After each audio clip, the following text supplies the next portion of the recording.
P, the U, the R, the E, the B, the O, the Y, the S, it's Pure Boys. Hold up, it's Pure Boys. Yeah, I got two throats. The P, the U, the R, the E, the B, the O, the Y, the S, it's Pure Boys. Hold up, it's Pure Boys. Say what? Hey, what's up, Fudgebaggers? Welcome to Pure Boys Podcast. I'm Adam, and you're in. And urine. Also, I'm Steve, and we're the Pure Boys. We're coming to you to review another Christian movie, and we're excited today, I think. Christian as frick this movie is. Oh my gosh. I mean, how could it not be Christian as frick? It takes place at CCU, a Christian University of California. Yeah, and it's about mountains that we need to overcome in our lives, which I think hits everybody in a raw place. Oh, absolutely, yeah. Because this week, we're talking about 2021's Chloe's Mountains. Get over that mountain. I just wanted to quickly go back to that beautiful theme song that you have created for this podcast. Of course. I'll pour my Mr. Browns while you do that.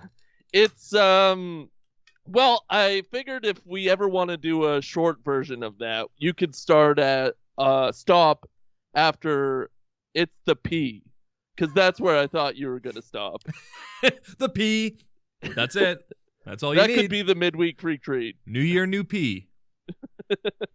2023, though. Well, of course. This year, 2022, here comes the glue. So, obviously, this theme song will have to stay in its current form until 2023, and then we will change it to the P, and that's it. And that's it. Mm-hmm. I keep forgetting that we're the Pure Boys because, I don't know. What do you mean? We're the Pure Boys. Always have been, always will be. Yeah, but I forget because my brain don't work so good. And this guy texted me this morning telling me he's sober. Sober as a clam. Oh my God, am I so sober. I woke up this morning, had a coffee, had a water, and now I'm sober. I'm currently drinking a delicious can of Monsieur Brun, my favorite pre-made coffee drink out of Venezuela or wherever the hell it comes from. Delicious. Yeah. Well, we got the hookup because we're in Haiti. We're just like a direct boat ride right over the sea. That's right. Mr. Brown is my neighbor as far as I'm concerned. Mr. Brown is all our neighbors, but that's God. That's God for you. Exactly. That's George Lopez. That's George Lopez in a nutshell. He's Mr. Brown, and he's our neighbor. Speaking of George Lopez, should we do Whom Was Your Beggar Vance of the previous film?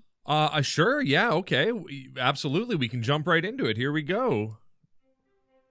So, Steve, I ask you, whom was the beggar Vance of Walking with Herb? Well, I'm delighted that you've asked, because I've been thinking about it all week. I'm really gonna put some mental effort into this each week and try to find, maybe not your first choice for beggar Vance. Sure. But this movie was Legend of Beggar Vance, basically, in God form. And I feel you can't shy away from calling George Lopez the Beggar Vance of Walking with Herb. Wow. Bold choice. Both expected and unexpected. Yeah. I couldn't get away from the expected. Yeah, you could go with the dog. Yeah, you could go with the winking dove. I mean, the winking dove is a smart choice. Yeah. But I just couldn't get away from the fact that he literally plays a role very similar to Beggar Vance. I mean, you could have gone with Gabe Berkowitz, but you chose not. You could have gone with Dead Baby Casket, but that's an interesting theory. And you know what? I'll support you on that. This one seems like it was tailor-made for this segment. Yeah, hole in one, if you will. I'm gonna ask you, whom was your Beggar Vance of Walking with Herb? Because I think it has to be stated. Well, this might surprise you, but my Beggar Vance was Edward James Olmos. I think that he represented the vibe of what I think Beggar Vance is like, in that he helped people, he made Pippin a better person, he befriended Shooter McGavin, And ultimately, he made the sacrifice needed in order to allow Pippin to find the love of his 100-year-old dad, because Pippin's 57 years old. And that's my beggar Vance. Well, I'm here to support you. I believe that he is over. the beggar Vance. No, segment's over. Doesn't matter. Okay, yeah, we're done. We have 2 minutes and 11 seconds to figure out who the beggar Vance is. But there's so much there. We could talk for hours, which is good. Why we have the 2 and 11 cutoff. Exactly. We're limiting ourselves because we don't want this show to become a bloated mess. Where you just listen to two dingleberries, but mostly one dingleberry just boringly describe the plot of a bad movie. We want to keep it peppy, keep it moving, you know? Honestly, I'm thinking that maybe we should cut out the whole review process of the movie. Mm-hmm. We should get rid of that 45-minute chunk where we describe the plot and everything that happens into it. And we should just talk about whom the beggar Vance is in the film. Whom the beggar Vance is and why. Yeah. I mean, am I smelling a spinoff? Maybe a Wednesday show entitled "Whom's the Beggar Vance," and then we just watch things and tell you who the beggar Vance is in them. Right into pureboyspod@gmail.com. Let us know if you want that as an extra show. We have so much mail that we go through every single day, but we're dedicated. Exactly. None of that mail is related to the podcast. It's just bills and, credit cards that are like, hey, if you could claim this card, get 10 grand. Go for it. No strings attached. Haitian cooter shots. A lot of those. What is a Haitian cooter shot? Well, the thing down there. You're talking about all the cooter shots that our Haitian fans send us, like Mr. Brown. Yeah. You go, Mr. Brown, where did you get this cooter shot? And he goes, I took it when I was on the bus. I held my phone down. She didn't even know I took it. And we go, don't send us stuff like that, Mr. Brown. We don't want that stuff. Sometimes you don't want to take a picture, but the lighting is perfect and you have to. Exactly. Sometimes the Lord speaks through you on a bus and goes, take this upskirt. The lighting is going to be perfect for it. And you go, who am I to deny the will of the Lord? Yeah. Exactly. Oh, definitely. Whom am I to deny beggar Vance? Correct. Well, we might disagree on whom the beggar Vance of Walking with Herb was, but there is one thing we can agree on. This next man is the beggar Vance of our show, and that's because it's time for the Kevin Sorbo Tweet of the Week. Whom the beggar Vance is of this show. That's something we really could get into, but I will tarry no further. This is at 12:12 p.m. on January 2nd. What? Getting a little over January 1st. Yeah, a little hangover. He had to puke out black from the night before, and now he's, back in the saddle again. Oh, definitely back in the saddle again. Can we play that song? Nope. Okay. It's harder to get into some restaurants in New York than it is to vote. Well, sure. Yeah. Yeah. Yeah. That makes sense. It's called exclusivity. It's like, sorry, Kev, that you're not allowed into into Guy Fieri's Times Square restaurant, but which everybody can get into. Well, I'm sure. I'm sure Guy Fieri has all kinds of rules in place for whom is allowed in and out of his restaurant. Out, especially. Oh, definitely. He funnels the out. For sure. Absolutely, yeah. Some of you go out the front door, some of you become the soup of the day. Yeah, you've heard it here first. He's a cannibal, and he's feeding everybody human beings. Everybody thinks they love Guy Fieri, but if you knew how many people he's eaten, you'd probably reconsider some of that love. Well, you could be super nice and like a really good person, but also murder a bunch of people and then feed it to a bunch of people. For sure, absolutely. I mean, look at Armie Hammer. He lost his entire career on the whiff of the idea that he might be a cannibal. And then that's it. Now there's no more Armie Hammer. Can you give me a 2-sentence description on who Armie Hammer is? Actor, not Henry Cavill. There you go. Okay. Pretty perfect description of him. Yep. Done. Oh well. Hey, you know what? Wouldn't it be wild if we just found out that like Tom Hanks was a cannibal or something like just if cannibalism became like the new hot trend in Hollywood? That would be bizarre, right? That'd be really funny. I would chortle at that for sure. Yeah. I think Q would have a field day and all those weirdos. Hey, we made it past the 1 year anniversary of the dumb insurrection. Very exciting stuff. There wasn't another dumb insurrection on that day, so that's pretty fun. Congratulations. How do you celebrate? I remembered at 9 p.m. that it was that day. And was like, oh, nards. I didn't do anything. Just I didn't get a cake or nothing.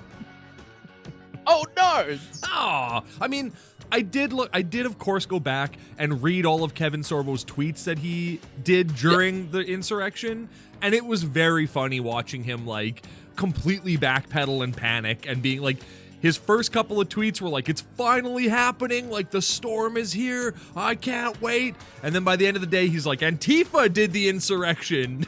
Okay, Kev. Good luck. You know that we saw all the tweets, right? We saw the whole thing, right? It was a treat. The tweets are there, babe. Hey, babe. I think that was kind of the storyline throughout the whole thing. A lot of people went that way because they were told to go the Antifa route. I don't know. Who knows? This is not a political podcast, but Kevin. Yeah. Sorry the storm didn't blow through the way you wanted it to, but maybe you can blow next time. Anyway, that's the end of the song. We can't hear the end of the song. Don't want to hear the last few notes, so... Yeah. We're sorry, Kevin. No, I'm not sorry. You just said you were sorry. I'm sorry. I'm sorry. All right, we got the segments out of the way. That's right. So now it's time to let's God and sneak a peek at Chloe's Mountains. 2020 2021, a great year for cinema. We got Walking with Herb. We got Chloe's Mountain. We got Spider-Man No Way Home. Just all great films that came out in 2021. Cinema that really makes you think. Yeah, that's all I can say about that. Yeah, absolutely. So we start this movie, and I'm very excited to see an old friend pop up. Bridgestone Multimedia Group, back at it again. I went to their website and looked through all of their movies. They have a list of all the movies they've made, and it's just the PureFlix catalog. We have seen 2 of their movies, 3 now with Chloe's Mountain. Can you tell me what the 2 other movies we saw from Bridgestone Media Group? Was it Selfie Dad? No. I keep thinking they did Selfie Dad, and I'm so wrong. But Selfie Dad was, I think, made by a company that we saw other movies for. I think you're onto something. It's just a different company than you're thinking. They did Chloe's Mountain. Okay. They did. They did Merry Christmas Oranges. Oh, of course, yeah. Merry Christmas Oranges to you. And Merry Christmas Oranges to you, of course, and your family and your kin. Yeah. And they, of course, did the finest of midweek freak treats, Fat Chance. I don't even have to censor it on this one. I can just call it Fat Bitch right to its face. It's great. You Fat Chance. You Fat Chance. So we've dipped our wick in quite a few Bridgestone Multimedia Group productions, and I'm looking forward to watching more of them. They did a bunch of horse movies, so including the original Horse Camp. They did that one. So we watched a ton of horse movies last summer, and none of them were Bridgestone Media Group? Nope. Not That's a single. Crazy. We somehow dipped, dodged, ducked, and dived and dodged around all of their movies. But I looking at their list, I went, oh, a lot of these horse movies are in our favorites. They're just not ones that we picked to watch. So next summer is going to be Cowgirl Summer, brought to you by Bridgestone Multimedia Group. Very excited about it. Yeah, we should get them on the hook for $1 million on that at least. I mean, I don't disagree, and from the looks of the product that they put out, we could make a movie for them. We could get a movie produced by Bridgestone Multimedia Group. As long as we say God 6 times in the movie, they would make it for us. I want somebody reading out of the Bible every second scene when we make a film. Like a guy just walking around in the background. Yeah, normal guy, not a creepy pastor like is in this movie. Oh my god. I looked up that creepy pastor on IMDb, and his write-up is hilarious. It's like a full autobiography on him, but he's like been in this movie and that's it. It's cool. Like, I don't know if you know what IMDb is for, my man. I don't think you need your biography on there. Well, he's trying to shoot a shot. He saw a little bit of the lights, the camera, the backstage, the craft services, and he really wants more. And his way of doing that was through his IMDb bio. Yeah, of course. Yeah. Well, his bio starts when he was 12 years old. And I went, this guy's like 70. Are we going to go through the whole shebang? Like, is he going to talk about watching the moon landing live? Oh, my gosh. Definitely watch the moon landing live. So say we all, though. We were all there in spirit. Yeah, of course. We've all been to the moon in spirit. Yeah, definitely.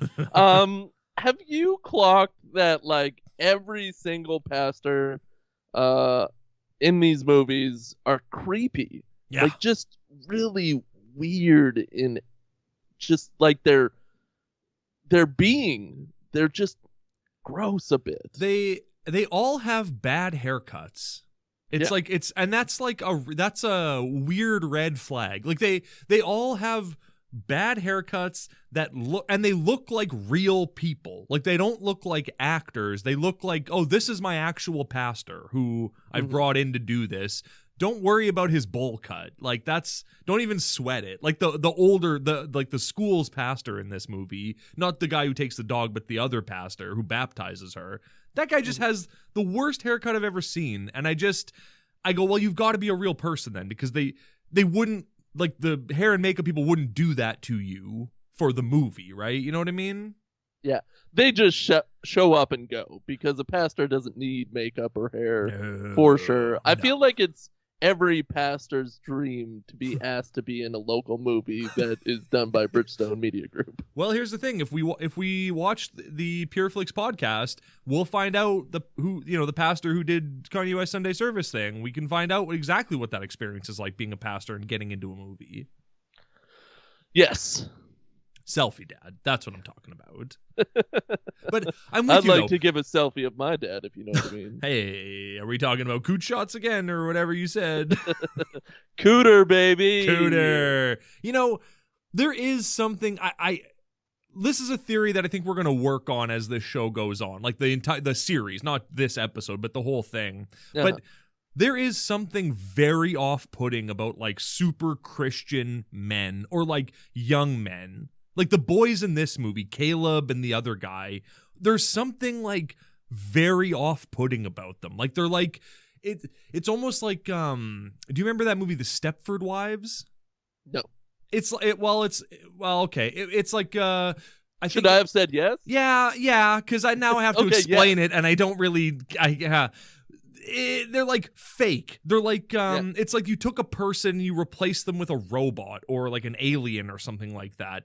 And the way they talk and behave is like close to how normal people talk and behave, but not quite. Like there's not the joie de vivre that like a normal person has. Again, this is a work in progress theory, so, but there's something Well, they got off. a bit of the case of the old dead eyes. And not in, like, a good way. Right. In, like, a creepy way that, like, they're just trying to, like, get themselves put into society in some weird, creepy way. It's bizarre. We'll have to watch more movies and learn more about Christian boys, because there's something off about them, and I can't quite figure it out yet. Having said that, we love all priests. And all boys, of course. The purest of boys here, including Adam and Steve, the OG's original men. And so we get it. We know where you're coming from. Obviously, we're projecting, because we're the purest of boys. Of course. And we're very afraid of not making it into heaven when God eventually flips our kill switch and then we can die. Yeah, I don't know. We're God's favorite podcast. I feel like we're getting it. That's true. Hey, we've been alive for like 5,000 years. How do you want to die? What's like, you've seen it all. You've seen all the different ways to die. What would be the way that you'd want to do it? I want to be pulled apart by a couple of horses. Man, that's so funny. I was thinking literally the same thing. It's like drawn and Well, there quartered. you go. Drawn and quartered. That sounds great. Scatter my ashes to the four winds. That sounds awesome. Yeah, I would have to have a couple of cowgirls on each horse. Of course. Yeah, the sweethearts of the rodeo. Yeah, the sweethearts of the rodeo. Exactly. Yeah. They both have to have American flags. Yeah. Outfits are whatever. I No, don't care no. if you're wearing the blue and red. Oh, I want the blue and red. I want the white chaps with the tassels. I want the full meal deal. I want them to be comfortable, but I do want them to have American flags. I want them to be comfortable when they rip me limb from limb with their horses at the local rodeo in Tennessee. And as soon as you hear that horrific, like, splitting apart of my body, Yep. I want a yeehaw from both of them. Of course. I want a Yahweh from both of them. And then maybe, like, fireworks in the background. Sure. Yeah, that's a good call. Wait, so in your scenario, there's just two horses? So Yeah. one horse for arms, one horse for legs? Yeah. Oh, see, I'm thinking 4 horses of the apocalypse, as far as I'm concerned. Yeah. One on each arm, one on each leg, and they just split me asunder. That sounds like a dream come true.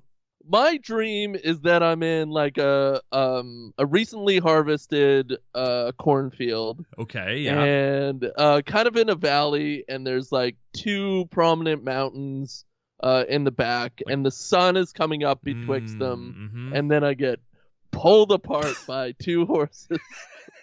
Can we call them Cloby's Mountains? No. Well, too late. We already are. Okay. Well, it's my death, but I get it. Yeah, that's it.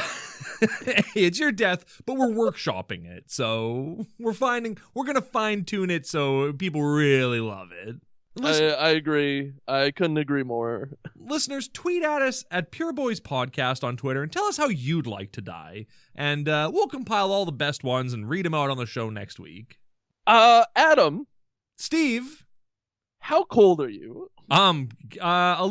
just a little chilly. I have to turn my furnace off because it's loud, and when we record, it's just too loud. So I have to go raw dog, no furnace, and it's currently minus like 40 here in Haiti, so degrees Celsius, and so yeah, it gets a little cold in here. So that's the way she goes.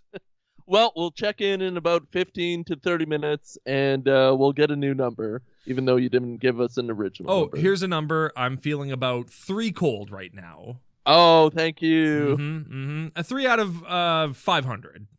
Okay, thank you. So, but not even cold at all. I don't even register cold. Just kidding. My toes are cold, but that's fine. I can Wear live with socks. it. Wearing them doesn't matter when it's minus 40. Hey, what'd you think of the music in this movie, in Chloe's Mountain? I thought it was progressive rock. Yes. I agree. I thought it was progressive rock as well. What do you think of the music in this movie? It sucked. I thought it was so good. It's really reaching out to a new generation of music listeners. Yes, I agree. They're reaching out. They're making connections. Hey, are you a young punk who loves just hard rock and you want open chords and that's it? Well, then have we got the movie soundtrack for you? Do you love gothing out with your coolest besties? Then this movie is for you musically. Do you love shoving butt-length hair underneath a bob-cut bright blue wig for no reason? Who is that for, Chloe? What is your deal? Yeah, where is this girl getting all this money for wigs? Like, Well, there's dead wig parents. stores. Yeah, but dead parents. I mean, she probably got a little chunk of change from 2 she dead shaved parents. their hair. And Yeah. dyed it. Her dad had a beautiful shoulder-length, bright blue hair. She shaved it all off when he died. Never clear how they died, but both her parents are dead. Well, I'm assuming her father, since we know about the hair now, is Fabio, and it's an alternate universe where he died when he got hit by that bird on the roller coaster. Right, yeah. And then the mom equally had a nice hair and probably just, like, died of grief. Yeah, died of a broken heart. Yeah. Just laid down one day and went, I just can't get back up. Good night, nurse. And that was it. Yeah, is that what you're going to say when you get, pulled apart? Drawn and quartered? Yeah. I love the Animaniacs, so I definitely would yell something like that. Okay, cool. Yeah. I mean, my last words are probably just going to be butt stuff and then ripped apart. Oh, stuff your butt with butt stuff. Of course, yeah. Probably my last words are going to be, God, please turn off my death switch. This sucks, actually. I want to live. This is super lame, actually. Yeah, lame. Yeah. Well, after 5,000 years, it's definitely going to be lame. Well, of course, yeah. So Chloe's Mountain is a movie about a girl named Chloe. And death. Death haunts this woman, like this girl, like a specter, just following her, touching everything around her and killing it and leaving her unscathed and as a survivor. Yeah. Well, we've touched on it, but when the movie starts, her parents are just recently gone. Yeah, even though it seems like she's quite settled in at grandma's at that point, it's like, nah, she just got here from the sounds of it. It is grandma's. She probably goes there Christmases, summers, stuff like that. Yeah, that's a really good point. Yeah. I mean, that's her Christmas ranch. Yeah, she says that a lot, which is really out of place for the whole movie. Yeah, parents are dead. You know what I love about death in this movie? I love that people use their death to strong-arm Chloe into doing things she doesn't want to do. And I love when death is used to manipulate others. I think that's just the greatest gift you can give a loved one, is saddling your death with all kinds of baggage for the people left behind. It's a very loving gesture. Yeah, this movie, when it comes down to it, is basically just cramming Chloe into a specific path of life. Yeah, that others have decided she should be in, and do not give her any choice about it. And when you die on your deathbed, go, keep on this path or I will go to hell. I have to now. I don't want grandma to go to hell. Going to hell. Going to heck. Going to heck. Going to heck in a handbasket, you know? I don't know. Chloe's in a band with... Here's the thing about all of the actors in this movie. They are all Electric Ethans, and I don't like any of them. Every performance is a bad performance in this movie. They're all Electric, especially the boys are all Electric. I thought Electric Ethan was in this movie, and then it wasn't him, but yeesh. Well, there's 4 people in the band, including Chloe. Mm-hmm. You got Chloe on lead vocals. Yeah. Although, not actually. I don't think she can play guitar or sing based on like what we see in the movie, but go on. You got Styx, the drummer, also female. Yep, and also with very brightly colored hair, and is Chloe's childhood best friend. Yeah, they're basically the same person except for different. Yeah, and they're also like 18 or 19, something like that. Like they're young. They just graduated high school from the sounds of it. Yeah, they're just out of school. They want to cut loose and be in a band. Yeah, and go play in bars. Great. And then you got the Electric Ethan number 1, the one that talks a lot. That would be Lucky.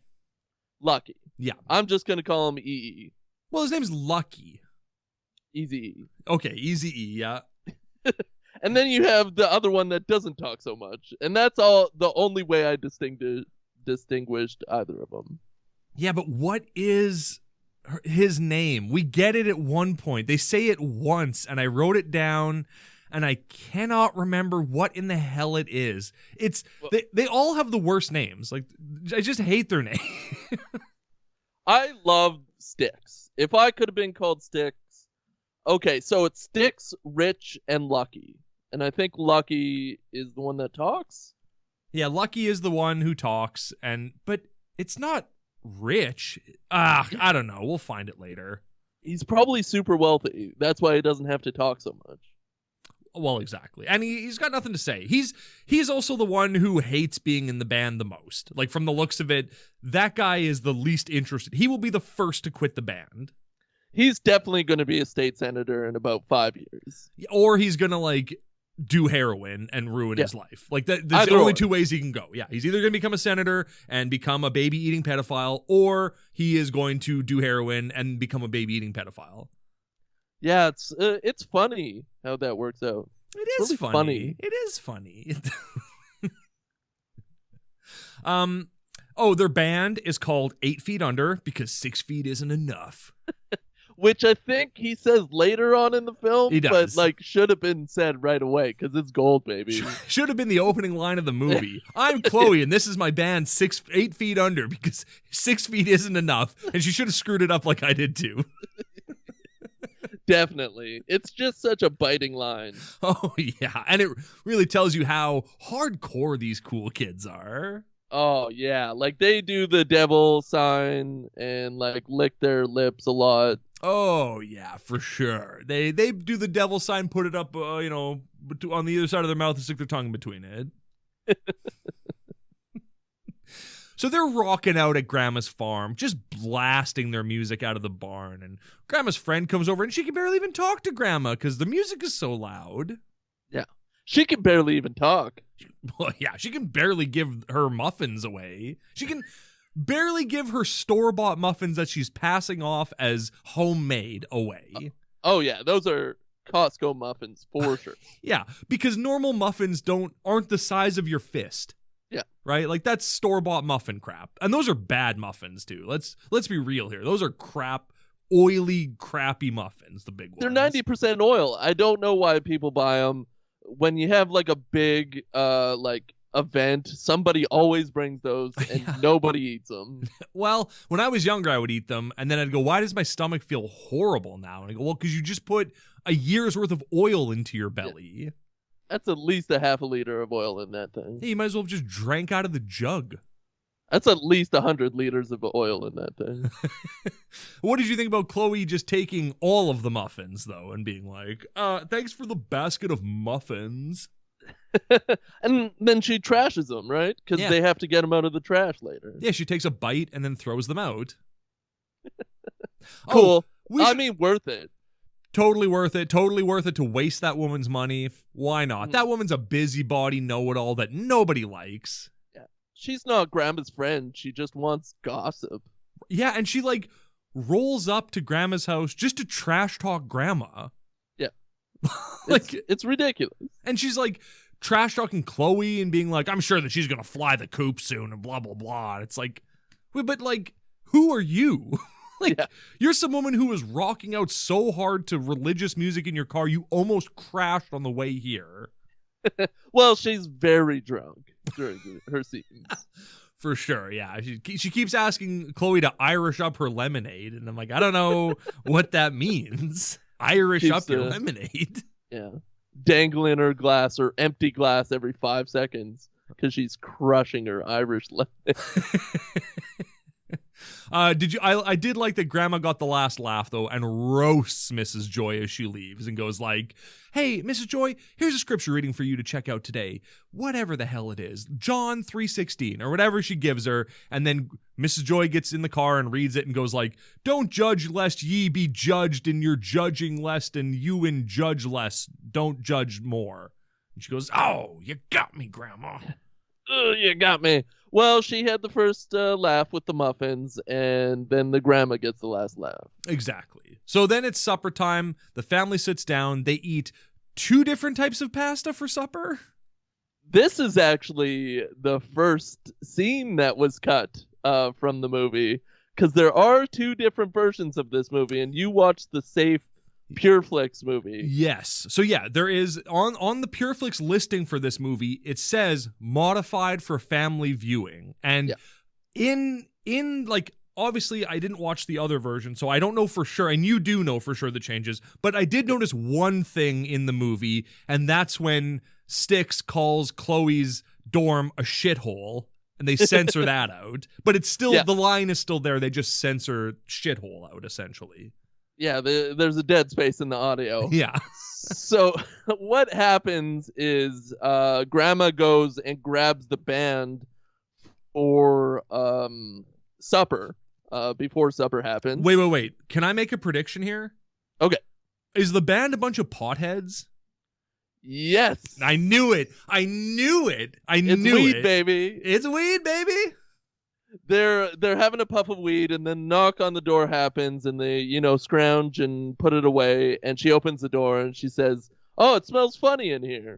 She goes, "Oh, it smells trippy in here, guys." And you go, "What are you, a pizza delivery man from 2006? What are you talking about? You coming into my apartment to bun weed?"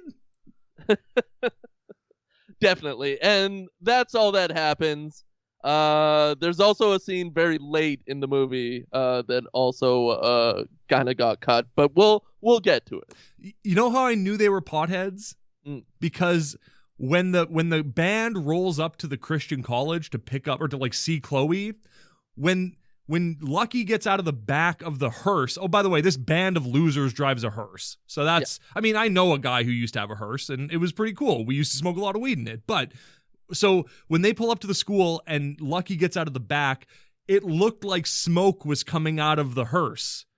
But like it was never addressed. It was never talked about. But I went, I mean, that's got to be weed smoke, right? Like that's got to be what that is. So there you go.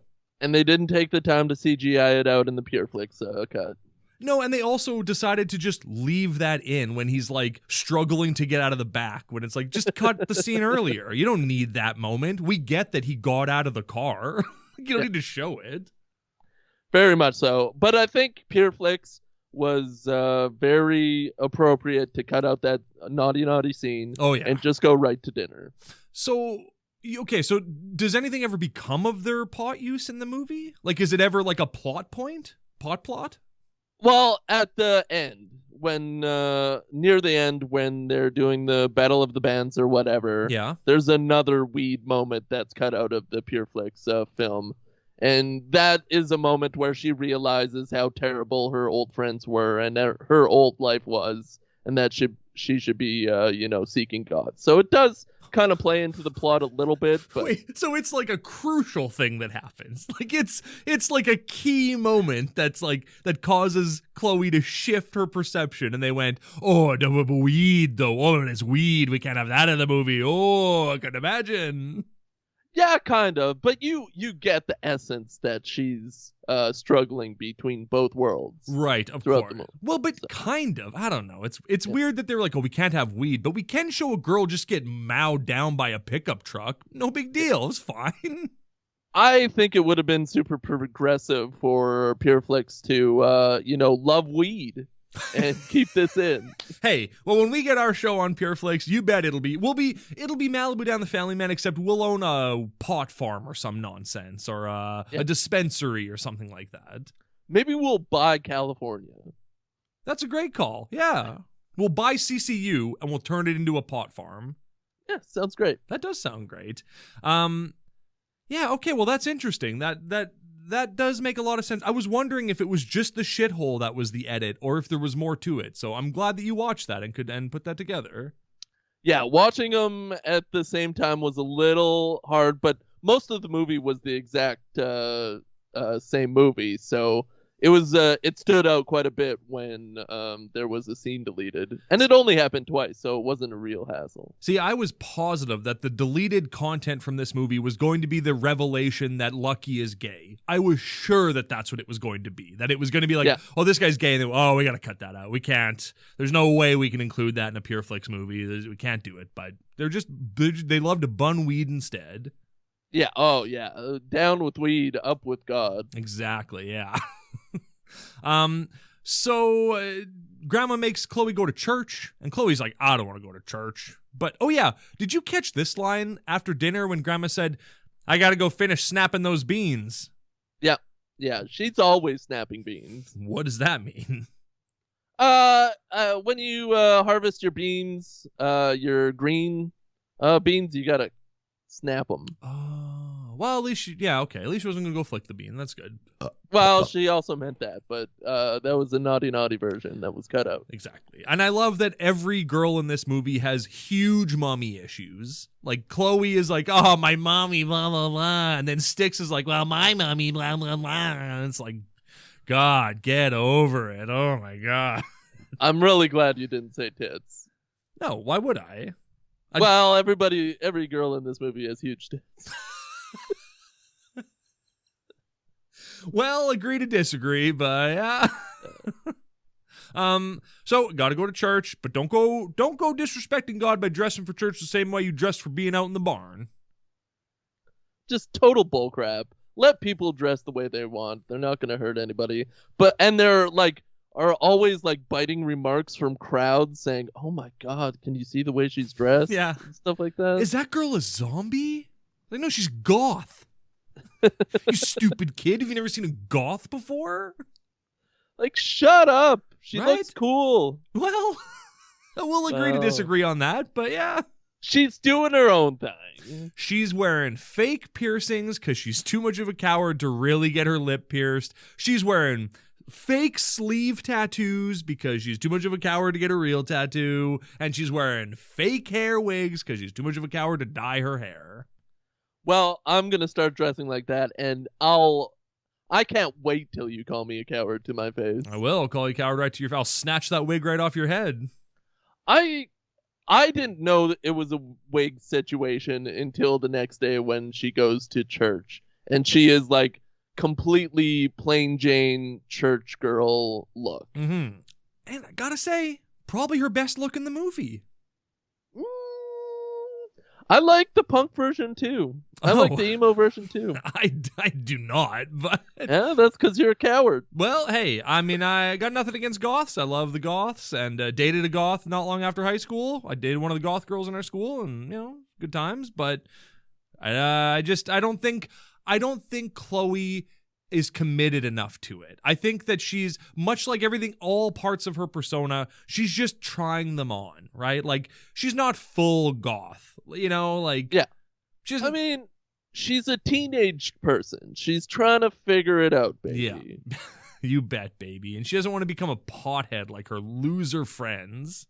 Oh, no, definitely not. She wants to be more godly, like her future friends. Yeah, I guess.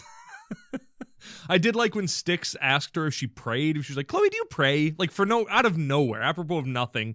Chloe, do you pray? And then Chloe, like, we start to get pulled into a flashback for Chloe, but the scene is still playing out in real time. So, like, her friend, like, Styx is looking at her, like, confused because Chloe isn't answering. She's just thinking about a flashback. It's like, that's interesting to, like, acknowledge that in your movie.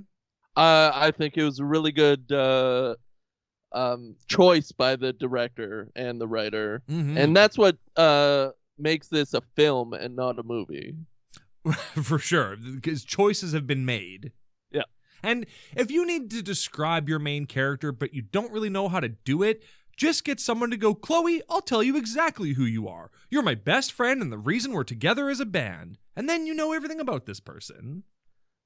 Definitely. You're in the band, and you're in my life. You're in the band. Yeah. Yeah. 8 feet under, because 6 feet isn't enough.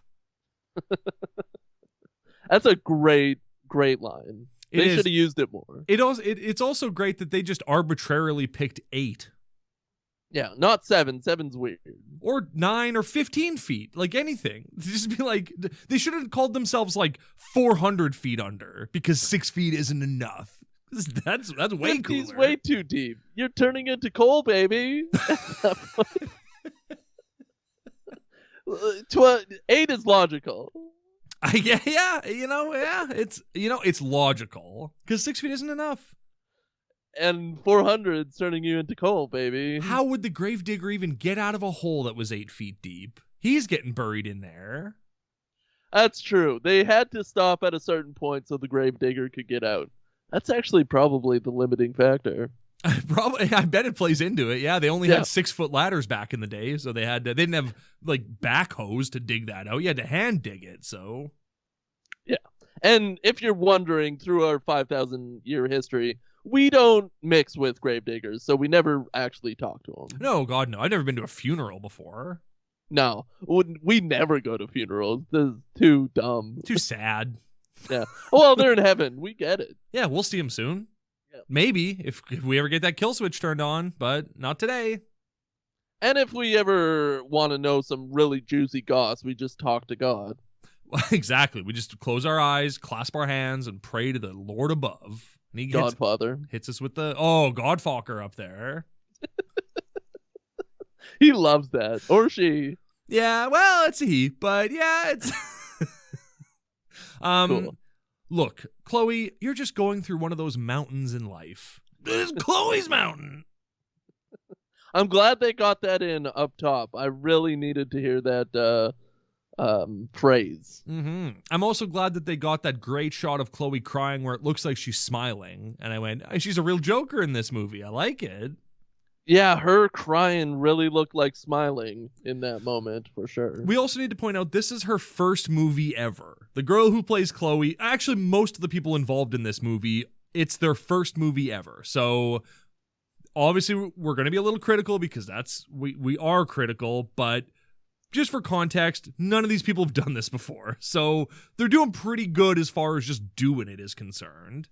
Yeah, the cinematography is excellent. Yeah. I'm sure the church, whoever did the cinematography for this went to film school. Oh, and like I would love to see how they light and shoot Mass every Sunday to be live streamed. I bet they do a really good job. Oh yeah, there's star wipes all over the place. Yeah, of course. So Grandma runs upstairs and dies on Chloe's birthday. Whoops. You gotta have a death at the beginning, even though you've just established that her parents just died, Yep. and she's certainly like just raw in her grief of her parents dying. You gotta have another death. I mean, not only do you establish that, but like Chloe asks her grandma, she goes like, like, do you still miss Grandpa? Like after Grandpa died, how do you feel about that? And her grandma's like, yes, obviously, like he died many years ago, but like the grief remains, but the pain gets easier to deal with, and like you do eventually feel better. And Chloe goes, I don't think I'll ever feel better. It's like, well, your grandma just told you that you will. Yeah. So That was the whole point of her story, was to tell you that she went through similar grief, and then your response is like, nah. And like also, her parents are dead for sure, Yeah. and her husband's dead. So you'll be fine, Chloe. In fact, you are fine by the end of, like, you don't even care about grandma or your dead parents by the end of this movie. Well, she has new grief to deal with, but It's true. the point of the story is we all have mountains. Exactly, yeah. And the main point of the story is that the pastor in this movie talks out of the side of his mouth like he's Bam Margera. And that's the real important lesson to take away here.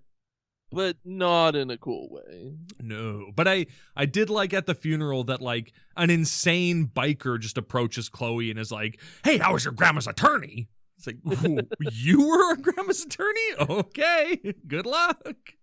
Another member of the congregation, for sure. Probably an actual hippie lawyer. Mm-hmm. For sure a biker. Oh, yeah, definitely a biker. Vroom, vroom. I feel like Grandma's death is so crazy. Like, she just walks upstairs and dies. Well, and like, as she's dying, she's like, I'm dying. Thank you, God, for all the time you've given me with Chloe. Thank you for my life. I'm dying. And you're like, whoa, my God. Way to be present in the moment, though, Grandma. Like, way to be just on it right there. Sometimes you just know. Yeah. You know what's happening. Sometimes you just friggin' die. And that's that.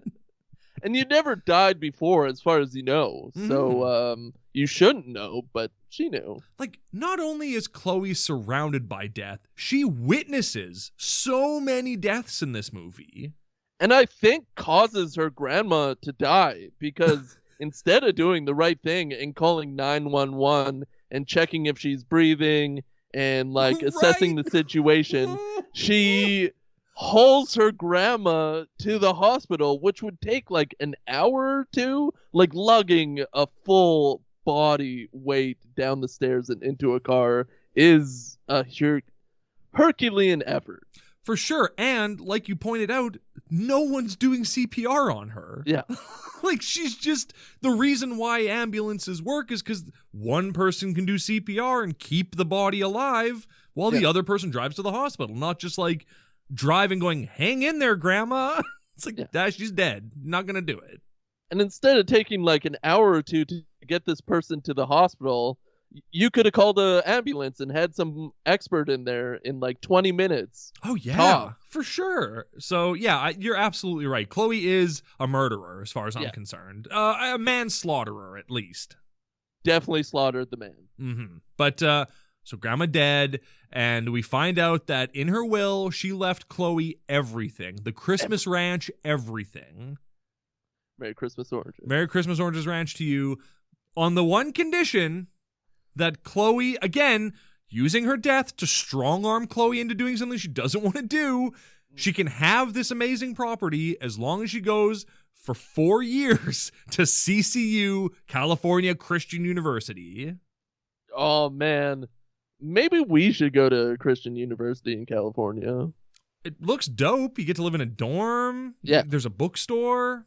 Tennis There's a courts. bunch of rules that you have to follow, so you don't have to think about your path in life at all. Yeah, you can get up to 24 demerits a semester before you're kicked out. You can flaunt the rules 24 times. It's nothing. Yeah. And that's key. That's integral to the story, is the demerits. Well, it's key up until it's not. Yeah. It's key up until midway through the movie when they go, you know what? Don't even worry about the demerits thing anymore. We're not even going to acknowledge that ever again. Definitely. So basically what you're telling Chloe is that she can do whatever she wants. Yeah. Well, after the first semester, which she barely makes it through, then yes. Well, that first semester of Christian University is tough. Oh, yeah. I love that her bandmates are like, is this farm worth giving up on the band? Because like if she goes to this university, she's not gonna be able to play in the band anymore. She's got to move far away from them. And they go like, is it worth giving this band up? And in my mind, I'm like, yeah, absolutely it is. You guys are a high school band. Like, You're not System of a Down. You're not getting anywhere. I mean, they could be with enough practice, but I don't know.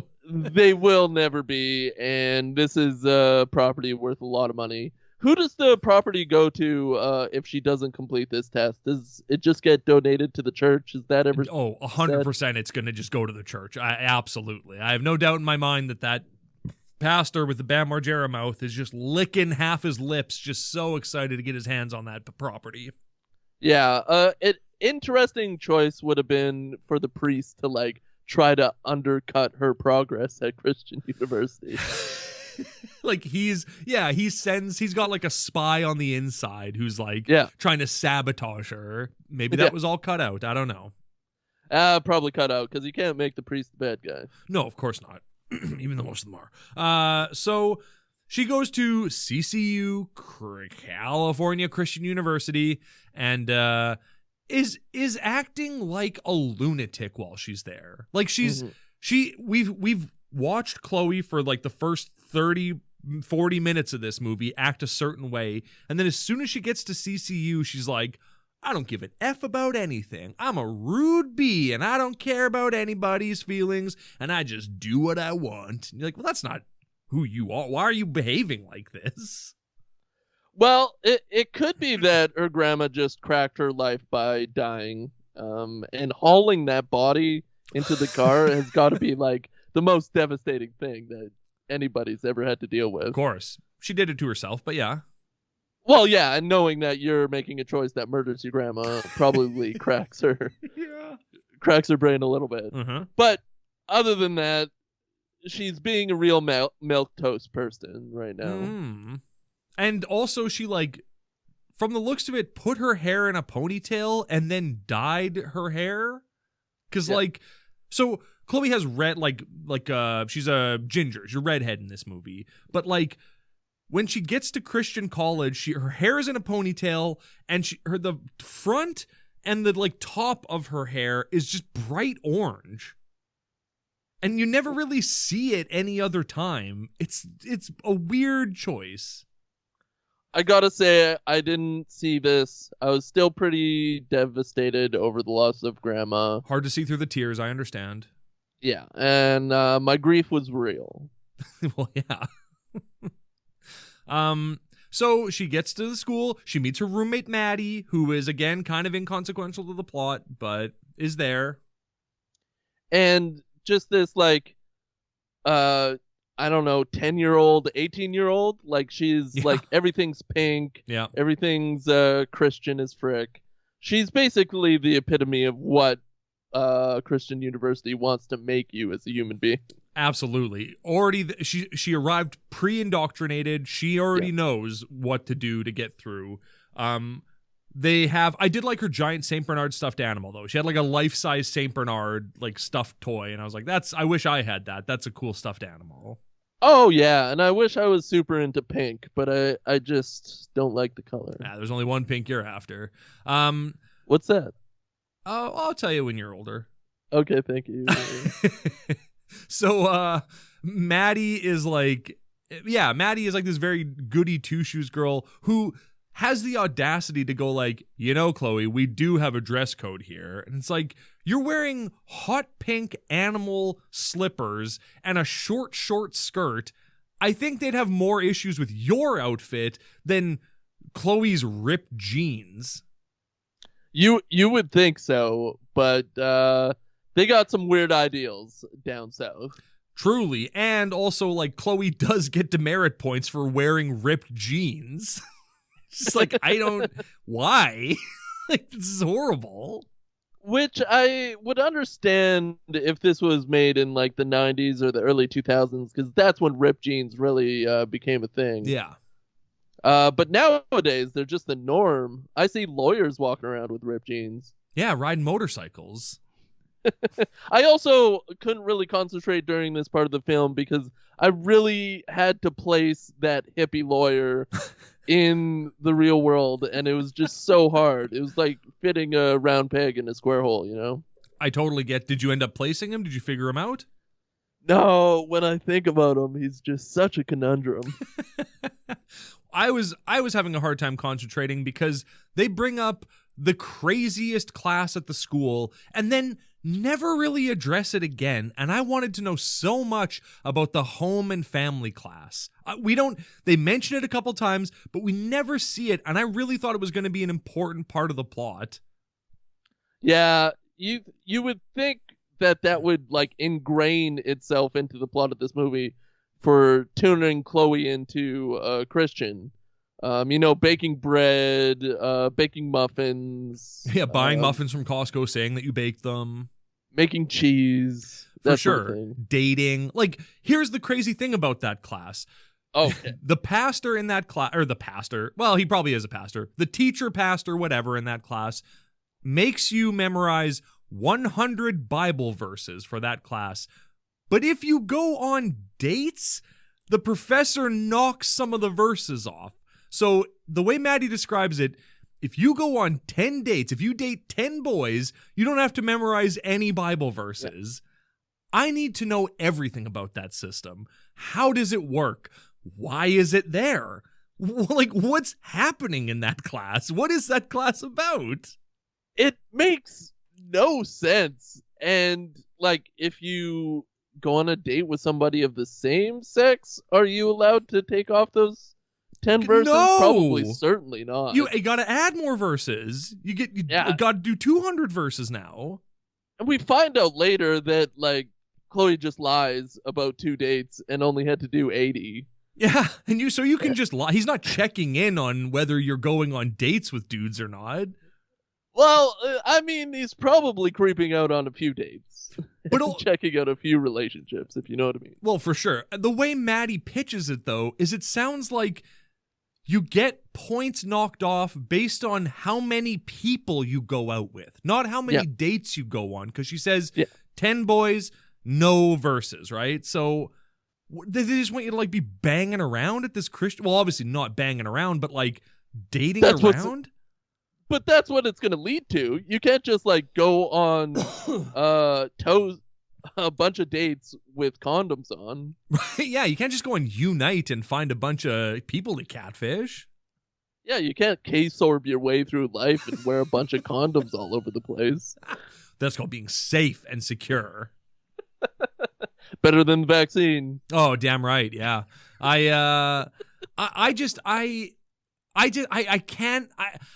What school would allow that? Like, it's so baffling, this system that they have at the school. school. I don't get it. Right. Like, even Chloe says, like, can you go on dates with people outside the school? And Maddie's like, I don't know. So, Maddie, have you just been, like, banging your way through dudes in the school? Like, bizarre. It seems like the exact opposite of what you would expect from a Christian university. But it wouldn't happen at a regular university either because it's just dumb. Yeah. I couldn't imagine going to a school and then being like, okay, now you have to get out there and start dating people. We want to know what you're doing. Tell us about your dates. And you need to date a lot of people. And we're going to like strong arm you into going on dates. Because if you don't go on dates, then you got to memorize 100 Bible verses. God, that's a lot. 80 is a lot. From what I know about Christianity is that you're supposed to fall in love in high school and then never divert from that ever in your entire life. Yeah, you're supposed to have... That's the dream. Your bedpost is supposed to have 1 notch on it, and that's it. Yeah. 2 if you count God, but 1 if you just count people. Exactly. It boggles the mind. I think I even just put this out of my mind and concentrated on the hippie lawyer That's fair. motorcyclist Yeah. because that made a little bit more sense than this part of the storyline. Absolutely. It's more grounded in reality to have a hippie lawyer than a school being like, bang around. Yeah, because the 70s existed. Yeah. Smart people were doing drugs. I get that they became lawyers, but this is outrageous. Hey, speaking of smart people doing drugs, Chloe's friends roll up to the school. Bunch of weed smoke pours out of their hearse. They don't even bother trying to cover up. Crazy. And then all of her friends act like colossal buttholes the entire time they're like they act like they've never heard of rules before. Yeah. Like that's an insane concept that there would be rules in a place. They have been living this free life, traveling from town to town, playing their crappy music, doing weed all over the place, even while they're driving. Oh my God. So a demerit system? Are you freaking fricked? Right? Like, Lucky can't even try to kiss Chloe without her getting 3 demerits for it? Yeah, tongue first, tongue forward. Oh, yeah. And also, like, Lucky, we get it. You don't have to try so hard. Like, we know you don't want to be kissing Chloe. It's fine. You pick the ugly one to try to hide the fact that you're gay. It happens. It's fine. But just live your life, man. Be who you are, Lucky. I want to give this person a hug and That's tell PDA. them that they're eventually going to die someday. That's 3 demerits, buddy. You better not give him a hug. That's 3 demerits. I can't believe this person hasn't been in any other thing. They seem very... Like, I've seen this character in a lot of other Christian movies. I'm with you. They're electric even. Yeah, but I'm with you. I looked up like the grandma. I was sure I'd seen the grandma in something else. This is her first movie ever, and like she's married to the director of this movie, who is also a first timer. Like everyone involved with this is a first timer, but they all have this like they all look. It's like when you hear a song for the first time and you feel like you've heard it a million times, and you just go like, "Oh, this is a certified classic." Grandma, certified classic. Or are all these actors creating pseudonyms so you don't delve into their sordid history on IMDb? That's interesting. Maybe they call themselves Adam and Steve to hide who they really are. Nah. But yeah, Styx is acting like a crazy person. Like she barges into Chloe's room, sees like Maddie's pink stuff, and then like tries to hang Maddie's teddy bear, and she's like, yeah, well, this bear deserves to die. So she like wraps a rope around its neck, and Chloe's like, hey, don't do that. And Styx goes off on her and is like, you've changed, Chloe. You're a different person. I don't even know you anymore. It's like, you're being an ass. Like, just sorry your friend's not an ass anymore? Bizarre behavior. And then Chloe's like, oh, that's not my stuff. And yeah, that settles that.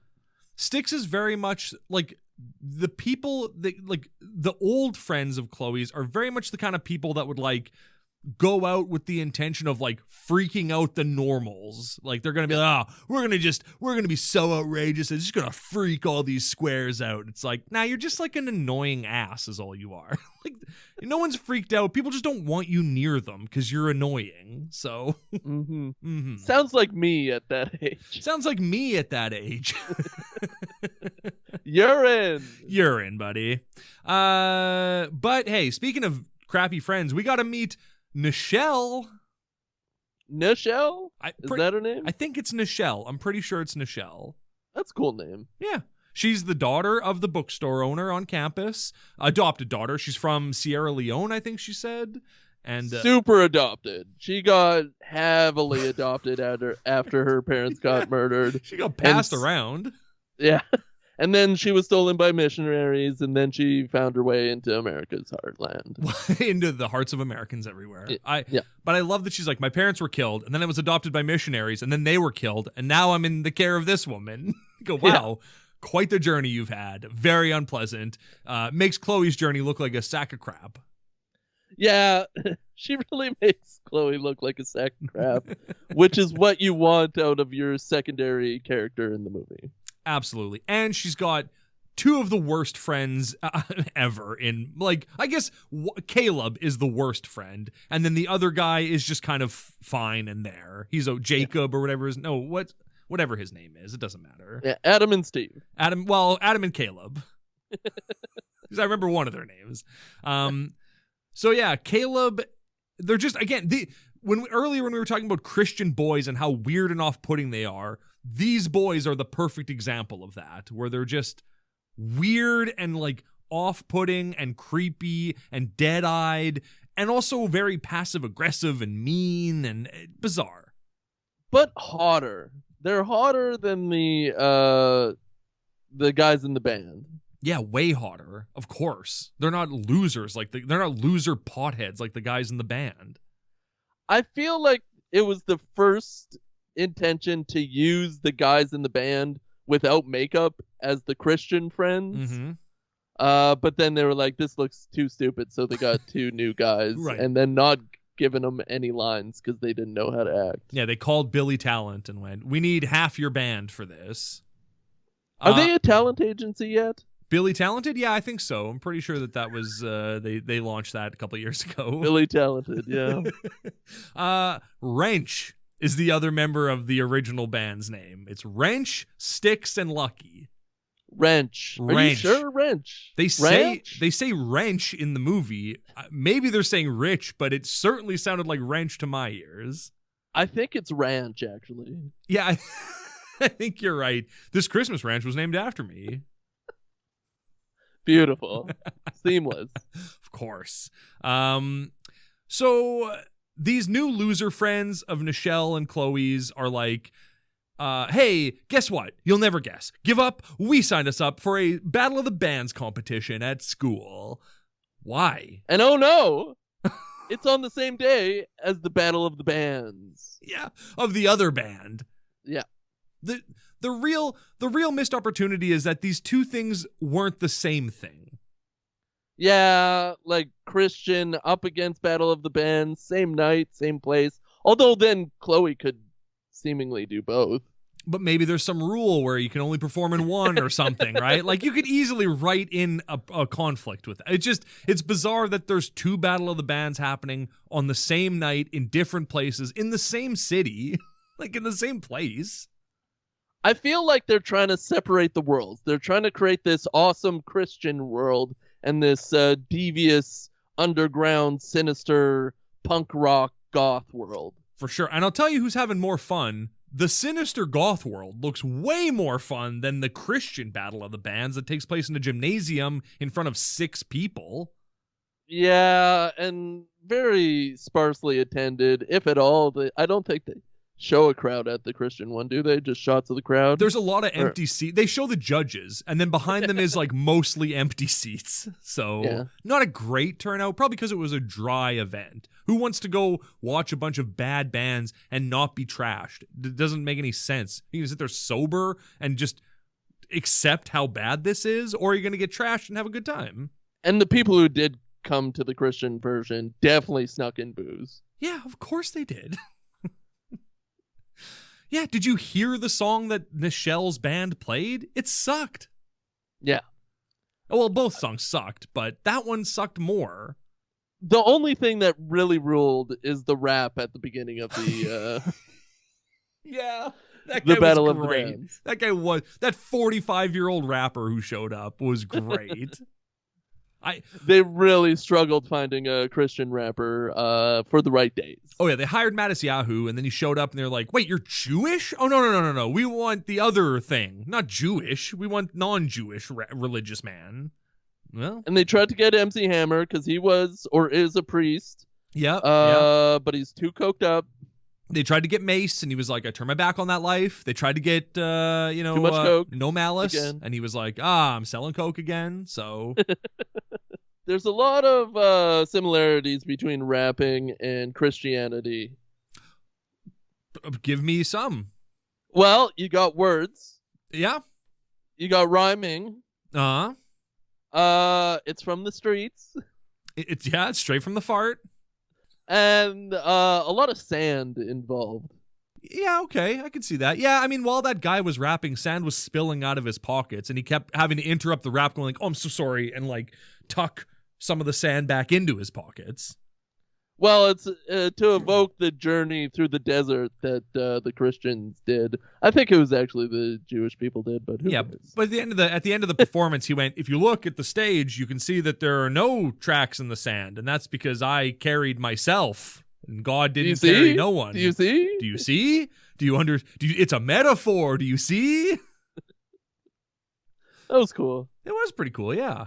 So Nichelle is like just really working hard to get Chloe to be religious. Like she's really putting the gears to her and being like, no one can give you faith. You don't just feel it. You can only get it by hearing and reading the word of God.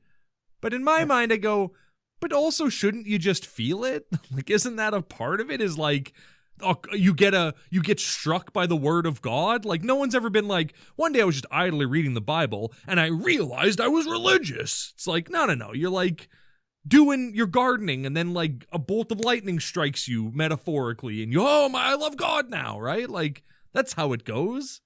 God hits us in all sorts of ways, and we all, Amen. I feel like some people feel through force and some people feel through gardening.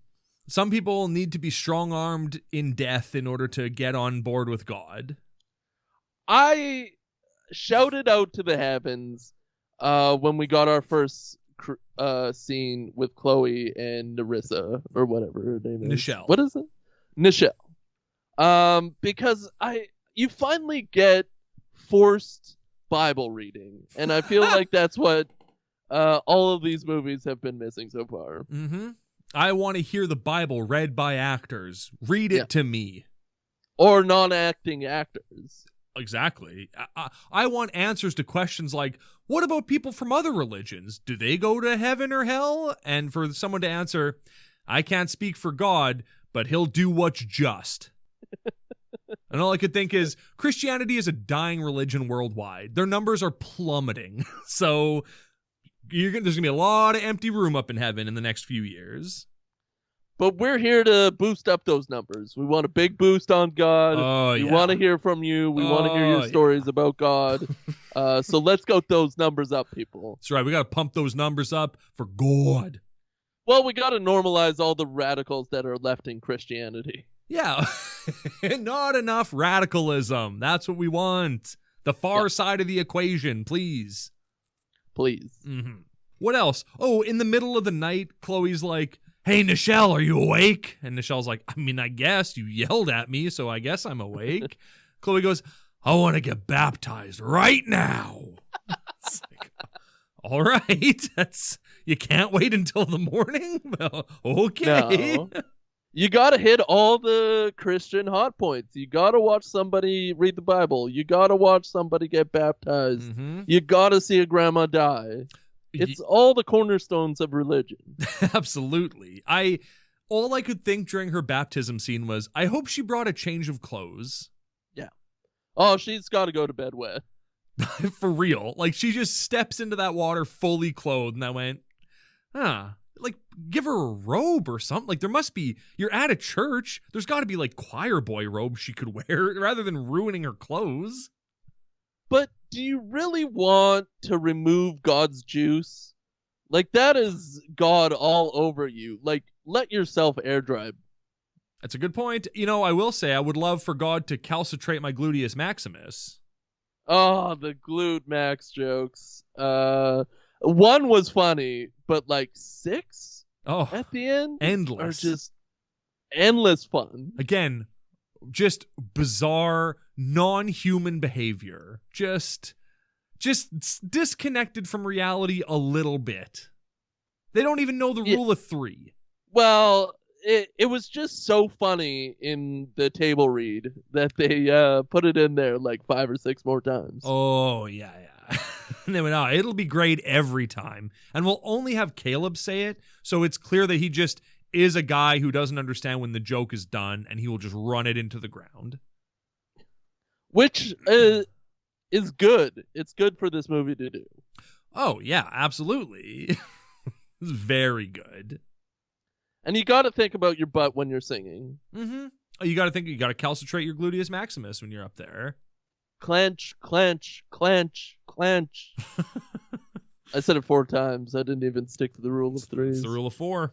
Well, I'm a bit of a rebel, so. Of course you are. That's why you spray paint your hair. Yeah, with spray paint. Yeah, just with silver spray paint or whatever. So we get to the night of the Battle of the Bands, and both bands suck, but like the Christian band makes it to the finals, I guess, and we never hear what happens to Chloe's band. They just perform at a show, and then good luck to you. Terribly. Like, I understand that you want to make it seem like this was the bad choice, going to play with her old band instead of playing with her new Christian friends. Mm-hmm. But it is like the sound, they turn it off and weird and crappy, and they all play terribly, and they shouldn't have been invited to this Battle of the Bands whatsoever. This is where the second pot scene occurs. Right. When they go to, they're like, hey, let's go warm up.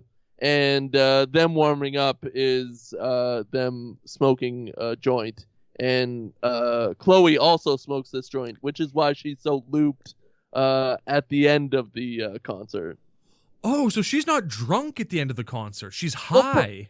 Probably both, but yeah. How, even during all that, I went, how can you be drunk? You're like 19 years old. There's no way you were getting served drinks at this bar. No, she's freaked to the bean on weed. It's gotta be that. Like, we don't see her drink anything. And the boys, when she shows up, are drinking like Coca-Colas. So they're not drinking. Soda pop. Exactly. Sure. So when she comes home and she's so trash she can't stand, she is just a little high off of like a quarter of a marijuana cigarette, a left-handed cigarette. Well, the bandmates have been smoking weed for a long time, so they're used to it. They can handle theirs. But she's been at Christian University praying to God, so she's susceptible to the devil. Of course, yeah. And she knows the devil now. She knows him intimately. Yeah, into me, I see. Yeah, sure. Her eyes are as red as the devil is. Can we do a quick check-in on how cold you are? Getting colder, probably about a 6 now. My legs are starting to get cold. The cold is creeping up my body. It's I feel the icy hand of death on my shoulder. Yeah. Well, we got to get to the second major death in this movie, and and that would be, I mean, because this movie is all about death. Technically, kind of like fourth if you include the parents. True. But we don't see that. The second on-screen death. Yeah. So they're at it, it's later on, it's several days later. She's not bunning weed anymore. She's at the bookstore with Nichelle, and Nichelle leaves, and then Chloe's like talking to Nichelle's mom, and then we just hear and they run outside, and Nichelle is just like pancaked on the road, like just dead, laying in front of a big old Dodge Ram, and it cut her down. Yeah, there's tire marks on her. There's a bunch of blood. It's really gruesome. Well, they really want to hit you. It's a total inconsequential death because the plot has already played out. She's already picked God's side. She's learned the error of her ways. The movie can end now, but you just need another death to spice it up. Oh, yeah. And also, we need more death to strong arm Chloe into doing what she doesn't want to do. Yeah. Which is continue her life. Yeah, exactly. So, and also the timing of Nichelle getting hit doesn't make a lot of sense. Like, she leaves, and then, like, 5 minutes go by, and then she's hit by the truck. But, like, it's about a 4-second walk from where she started to where she got hit by the truck. So, like, what else was she doing during that time? Dancing in the road? Was she laying in the road waiting for a truck to run her over? Also, they're on campus, so that truck could not have been going very fast.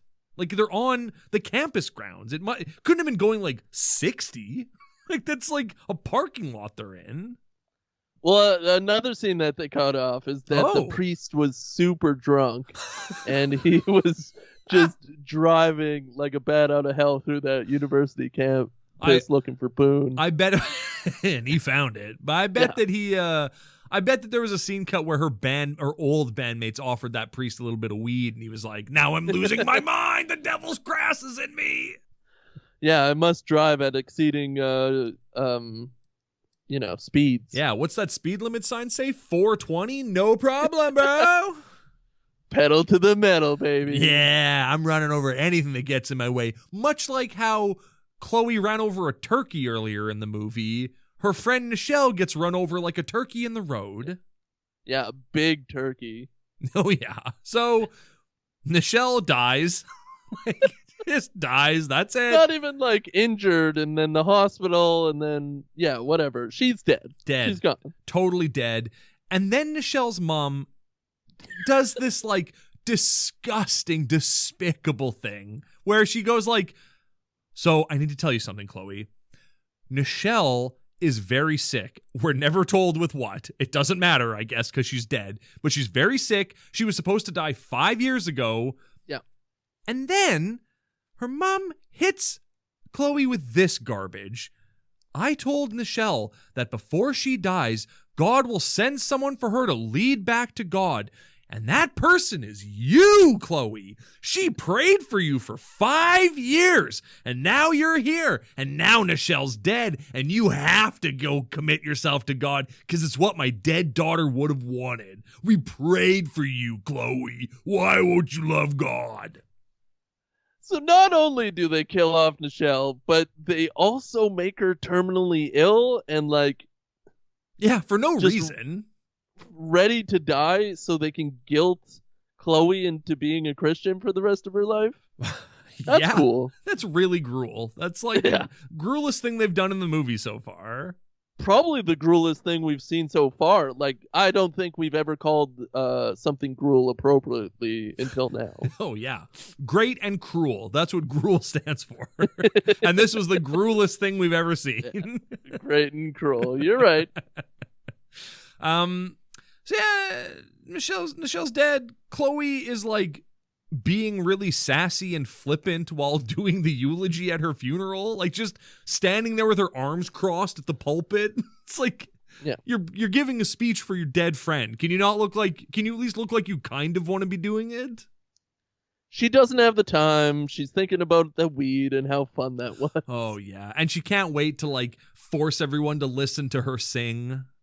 The weight's off her shoulders as far as she's concerned, because now she doesn't have to like be under the shadow of Nichelle. True, yeah. Now she can really spread her wings and bang any dude she wants, and she'll never have to memorize a Bible verse ever again.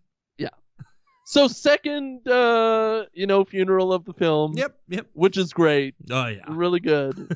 No bikers approach her and go like, I was Nichelle's attorney." Oh, okay. The movie should be over now. And it definitely should be over after this funeral. Oh, yeah. But instead, Chloe has to go back home to Grandma's house. Soon to be her house, I guess in 3 years. Yeah. Well, she needs to steep herself in death again. So the reason why Grandma was running upstairs when she died is because the present for Chloe was on her bed and she had to go get the present off her bed, off of like Grandma's bed. When Chloe comes back to the house a year later, that present is still just sitting on the bed. And it's like, has nobody been in here in a year? Like, how much dust is on everything? you gotta get somebody to come do some upkeep and maybe like get the mail once in a while and dust a couple of things. And what do you think Grandma got her for her birthday? I forget, actually. Oh, it's a box of condoms. No, it's a Bible. It's a King James classic. Oh, King James. Yeah, he made the best Bible. Oh, he definitely did. He was like, look, you can trust me. I know all the best Jesus stories. Yeah. Wine and fish, we got it. Don't even worry about it.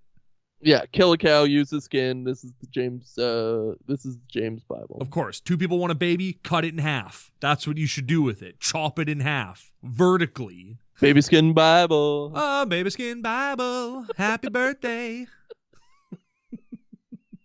Somebody use it. Somebody use baby skin Bible. It just sounds good, right? It does. Yeah. It's giving me flashbacks of that commercial that we used to love that started with someone like it was like for a children's police toy, and the commercial started with the voiceover going, "Can you imagine being arrested in your own home? Can you imagine getting arrested in your own home?" Like, well, only in my worst nightmares I can, I guess. Oh man, that's a great way to start a commercial. Oh yeah, baby skin Bible. So. The big reveal at the end of this movie is that Styx is maybe coming to CCU next year. Maybe. She hasn't quite decided yet. Yeah, maybe. Maybe. Yeah, way. Again, another point in the film where it should have probably just ended. Yeah, for sure. I love the end of this movie, though. I just realized how funny and weird the end of this movie is. So they're in the bookstore. Styx is there being like, hey, I might be coming here next year. And Chloe's like, that's amazing. I hope you do. And then some Dorcas drops his books. And so Chloe helps him pick up his books. And she's like, oh, what are you doing? And he's like, oh, I got my books. I'm 16. I got a full ride scholarship to this university somehow. It's so smart. Oh, so smart. People are making fun of this nerdlinger kid. Chloe stands up for him. And then her and the nerdlinger leave.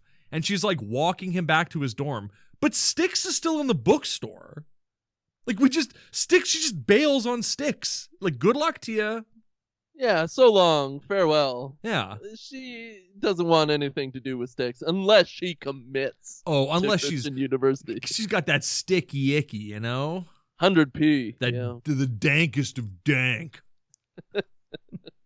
Hey, what did you think of Chloe's mountain? Well, as always, I cannot wait to talk about the Beggar Vance of the film. I think I have one, and we didn't even discuss it whatsoever. Well, we shouldn't. We should save that for next week. Exactly. I loved how Christian it was. I love how they beat you over with the most important things of Christianity: life, death, grandmas, and it was an all-in-one movie for me as far as Christianity is concerned, and I loved it. What did you think of Chloe's mountain? I loved it. Hello. I really enjoyed